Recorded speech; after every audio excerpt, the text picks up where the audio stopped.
G'day! We've got the Opera House, aka the Vintage European Grand Theatre. Thanks to Pantasy for sending this set. Set 85019. That's the front, and that's the back. It's a modular with 3 levels. Made with Go bricks. Has about 3,500 pieces. Let's crack it open.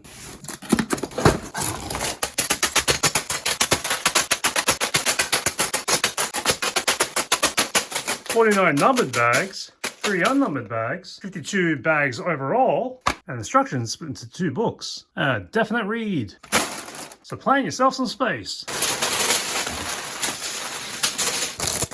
And inside one of the instruction books, there's this reversible backdrop card. First section is going to be the first 6 bags. Top floor is going to be the next 10 bags. And the roof is all 17s. 4 steps on one page here. And it comes with a pink brick separator.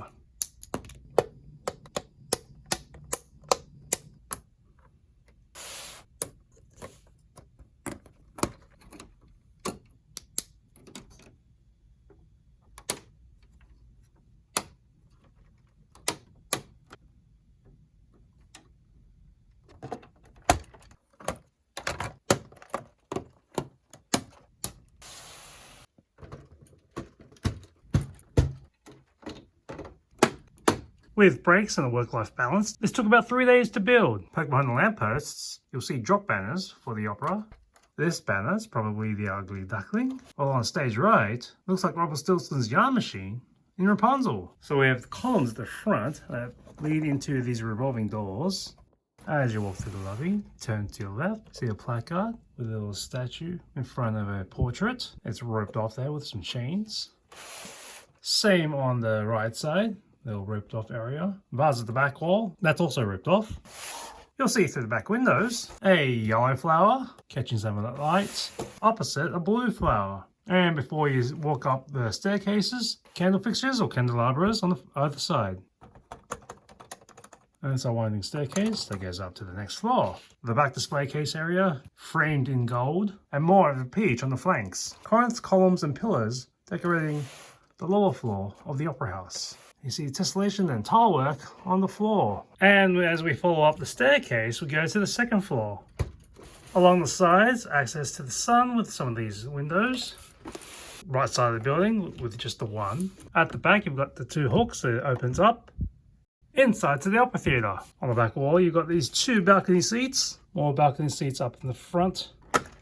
There's a stage area with a big cello. There's a saxophone and drawn curtains. All the way to the back of the clothing rack for the costume change. And a bust with a top hat. This is replete with a lot of gold accents. Balcony, the trim, tassels, the armrests, gold embellishments down the front window. Even with the gold gargoyles on the top of the building here. With a croissant-shaped architecture behind the facade. There in the rafters you can spot some gold birdie grotesques. If the people of your village ever revolt, they could ransack this building and boil it down for gold bullion. Remember where we are from the staircase, where as we go up into the main seating area, can fit 9, 6 in this hand, and 3 in the front row. We have this corridor that leads into a secondary stairwell. Twist it around to the right side of the building, and you'll find that this opens up as well, allowing us access to the dressing room. Here we have a bust adorned with a wig or some headdress piece, with a mirror with the lights. Some makeup and accessories. We can open up this drawer in case you want to store extra things, like a biscuit or a cake. And as you walk past the dressing table, you have access to the stage area. You'll note the seat has 1 stud. You just pluck it out, and it's totally compatible with Lego. If you look stage left, there's a little door that opens, which is the alternate access to this dressing room. So you have a quick run to the audience or to the back of the stage. If you need people to stand about, you'll need to put some jumpers in to replace some of these tiles. You get this card from before that had the red and spring backgrounds. You see a slot right behind the stage that you'll drop this into, which now gives you a proper backdrop for your stage and theatre. You can swap it out and just raise it up real quick, allowing you a quick change of mood or drama. Behind this balcony, as we pass this plant, pop the side off, so you can see all the walkway across to the balcony and a ladder up to the roof. Close that up and we enter the dome, which just drops right on top of it and closes up our opera house. We have a nice finish across the top with this railing. We see into the clear dome with all this printing. Pop off the edges here, because on the underside of this dome, you'll see that we have quite the chandelier. We've got these tassels and lights fueled by the candles. Careful about the windows, there's no top stud to hold these in. They'll sit right there inside the wall, and they'll be fine if you don't bother it.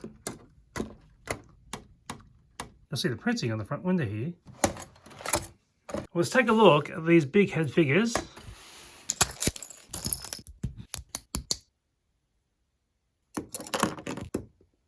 This mini doll has black shoes, a red skirt with a white top, bare arms, and a bit of a blonde bob. In this dapper look, we have brown shoes, plaid pants, a sweater or a jumper over a collared shirt with tie, a bowler hat, and that's the back, with a printed haircut and ears that poke out the sides. You see the hands have ridges for the fingers. This figure has either peach coloured shoes or barefoot with a pleated dress that opens up with a choker, a little bow on the chest, a bigger bow on the back, side printing on both sleeves, and hair that falls down to the waist. The figure on the stage has brown shoes, black pants, a bit of a long coat with a tan vest, and hair that parts down the middle, holding onto the saxophone plucked from the side of the curtains. You can see they've got a mustache. If you want to look closer, I believe that's a monocle, or one half of eyeglasses. That's the back.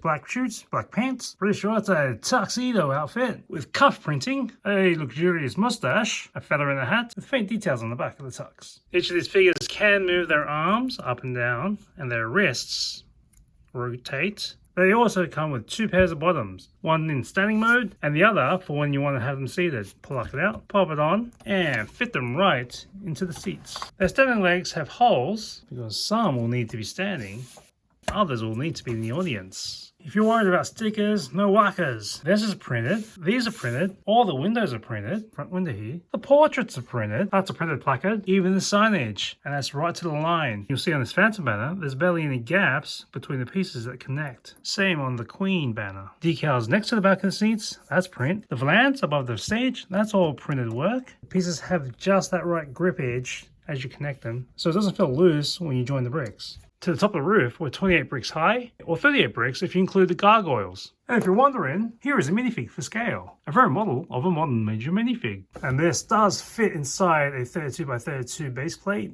On the width, we're spared 4 studs, but front to back, using up all 32 studs. And the sidewalk is 6 studs deep from the edge of the road. Here's the rubbish. The bag box, some of the sprues, and the baggies. These are number 5 polypropylene plastic bags if you're following along. See you next time on Adventure Island.